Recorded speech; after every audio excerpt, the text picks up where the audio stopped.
morning, ladies and gentlemen. Welcome back to the Forge. I'm DML, and today we're going to be talking about DarkStar. Now, DarkStar is a very lightweight, capable field knife. It's a Kukri, and today we're going to be trying out some of its little bits and pieces and showing you how this kit works, because it's a great little kit. We do have a Chakmak here. So Chakmak is basically a Nepalese honing rod for the main blade, but these are useful in other ways as well. They can be a cap lifter, they can be a tinder processor with a 9-degree spine here, they can also be your striker with a ferro rod, and they can do another cool thing as well, as they throw sparks with a piece of flint, chert or quartz. We're actually going to try that out today, because I'm going to show you how it works in conjunction with the tinder pouch. Now, in this tinder pouch I have been stretching this out for a while, and inside here we've actually got ourselves a little tin similar to for the watches in the US, little Altoids tin. This isn't Altoids, this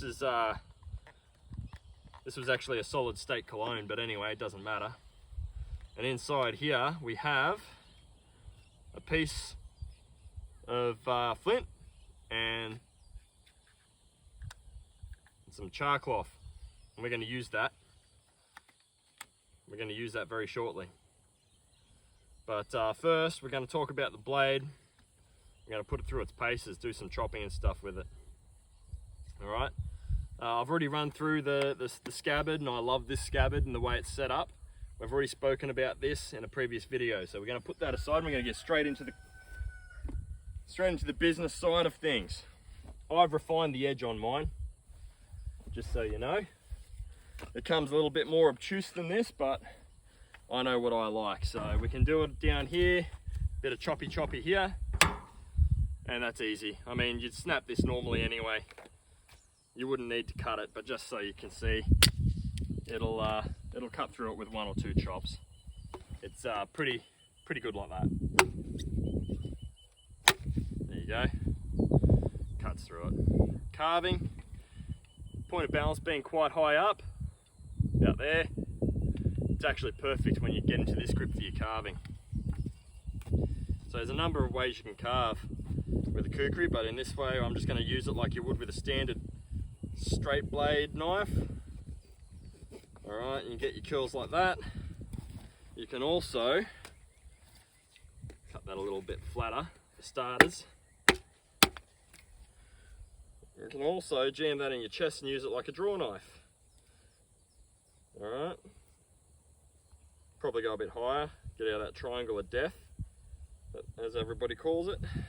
You don't want to be cutting towards yourself if you can help it.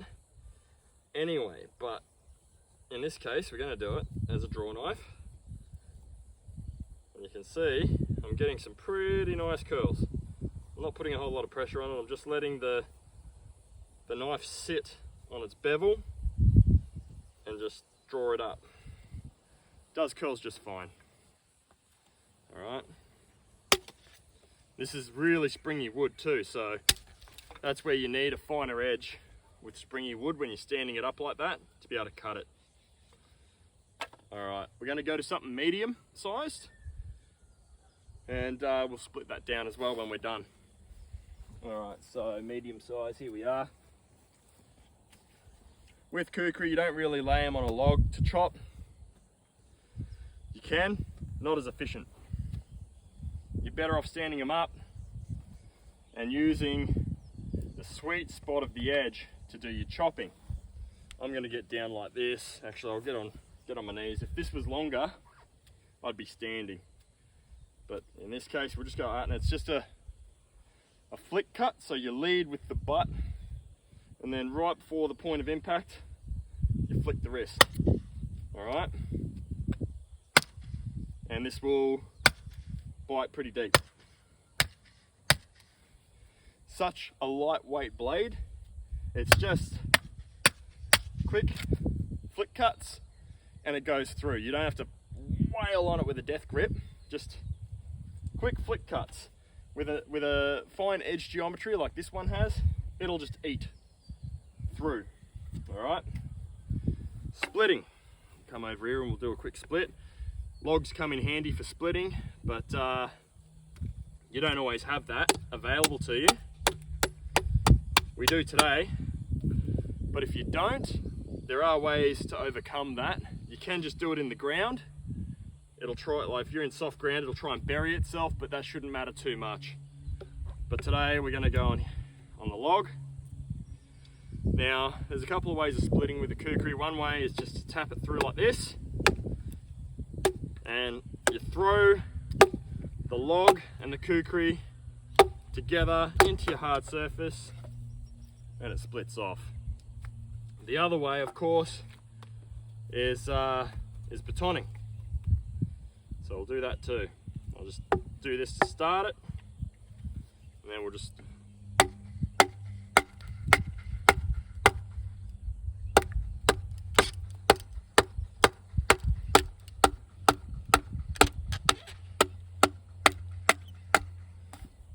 there you go. And that went through knots as well.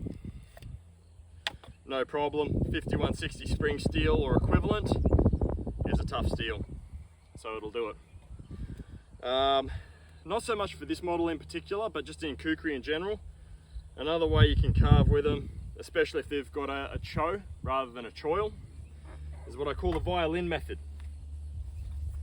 Alright, so you bring it up, you put the tip near your shoulder, leaving a very generous grip underneath, and then you just draw the wood back. You can do this standing, kneeling, anywhere. It just takes a little bit of practice to get the control right, and you just draw it back like this. So you don't have to have a modern kukri with a finger choil to do this method. I've done it with my antique, and I'll demonstrate this again with my antique and following in videos to come. Right? And this is especially effective on really large kukri. With this one, it's quite small, so you don't really need to do that. You're better off just, yeah, you know, you're better off with this one just doing this. Or another way with larger kukri is you stab the tip in and draw it back. So like that, and you just sort of, you can do this with any large knife. You have a lot of control this way, and you get plenty of curls and feathers, so that's fine. All right, now so we've shown some chopping. We'll do a large piece, and then after we've done a large piece, I'll show you the fire making that this can do with the char cloth. Okay. So first we'll chop through this large piece of wood, because it is quite massive. You wouldn't want to go through anything bigger than this. I'm sure it can with time and effort, but again, it is time and effort. So we'll get stuck in and we'll just chip this bad boy out, shall we?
You can see that's given out. I could kick this and it'll snap. But we'll just finish it off with the knife. There you go.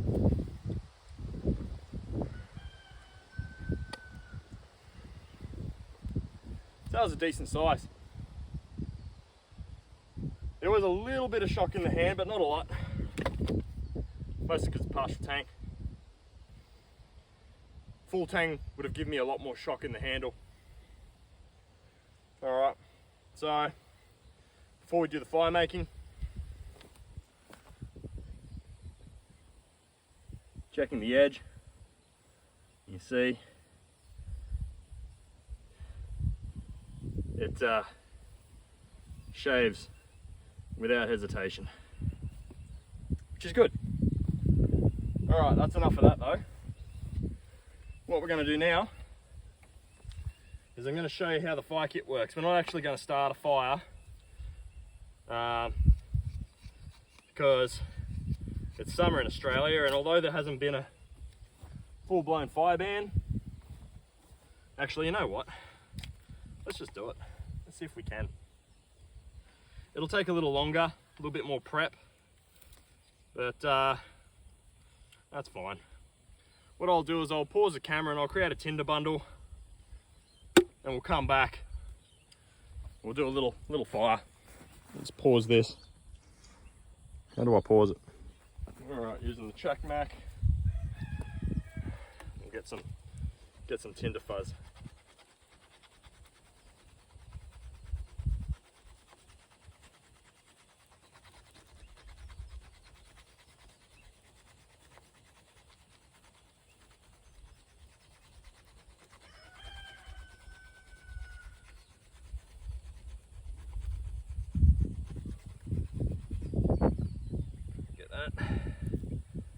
That's gonna be really handy, that is. All right, take that as well.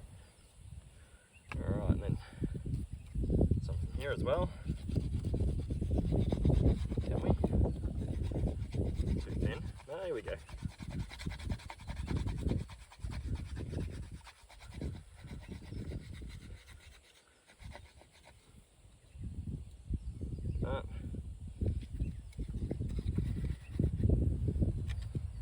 Be a pain in the ass, I can tell.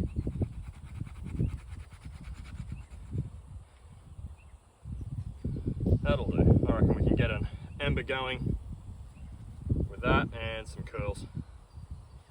Cool. Alright. So I got some curls, and I got some bark that I've processed.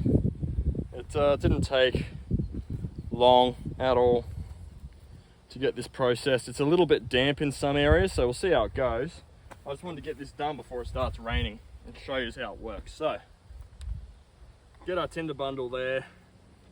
We'll get our Altoid tin out, or in this case, my old cologne tin. I'll put that there. The wind's picking up and it's going to rain shortly, so I need to make sure that I get this done sooner rather than later. Alright, so just show you a close-up of what I've got in here. Can you see that? Alright, so, whoop, losing it. Told you, wind. Bit of flint and some char cloth. That's what we're going to be using. Alright, let's get this done. Get set up. Not looking for a flame, just looking to show you the smoke and everything. Build it up. So I'm going to make a nest to put my ember in once it's started. Get a piece of char cloth. I'm going to get a decent size just in case. You can afford to be a little generous with this stuff. You want to process your char cloth as well. You just want to stretch the fibers a bit, get a little frayed up and stuff. Alright, see if we can get this lit.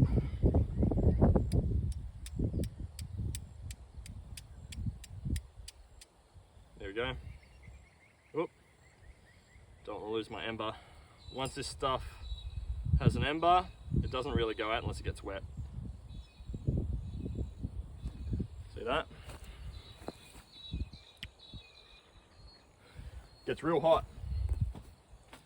It's going to burn me in a second, so let's get that in my tinder bundle.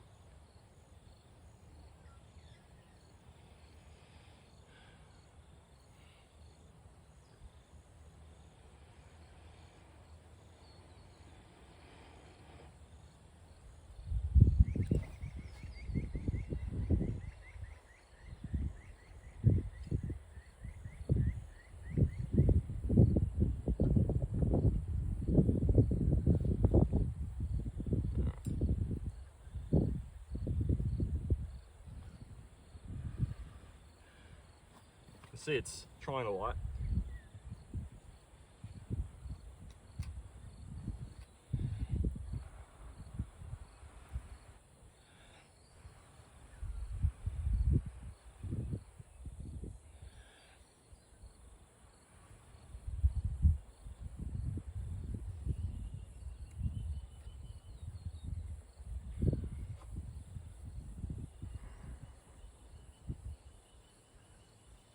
There you go. So there you go. That's how you do that. And it's a nice little kit. Don't you think? I think so. Just like that, we have fire. I suppose if I wanted to, I could keep this going if I wanted to. And that's why the Chakmax is so awesome. Little Chakmak. Hones an edge, opens bottles, gets tender, starts fire. This is probably my favourite small kukri that I've ever designed.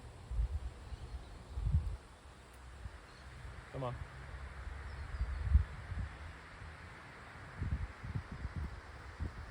There. Cool. DarkStar. Thanks for watching, guys. Available, SunDog Forge.